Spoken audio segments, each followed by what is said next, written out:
ones were all wood windows, most of them. There's some of them were metal, aluminum. And we put those in when we build. So they were pretty old, like 60 years old, some of them. I think I found a card on the door, and I needed some windows, so I thought this would be a good way. Maybe I'd get started getting them fixed. They took all my windows, old windows out, except the ones I got here in my kitchen. I still haven't done those yet. They may be later on in the process. But they took them all out and cleaned everything out and put them all in, and boy, they were fast. They were good workers, really. They were great. I mean, I'd like to have them anytime. Wonderful. Very respectful, really nice. I have some guys work at different jobs, and then when they're sitting down on the job and getting paid for it, well, I don't approve of it. But these guys worked all the time they were here, all the time. It's a lot quieter.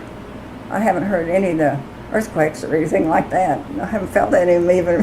I don't know what happened. I love them. I do. I think they're beautiful. I've had a lot of comments on them. I would tell them they have wonderful workers and the windows are beautiful and they really look nice in your house. Really, I'm really proud of them.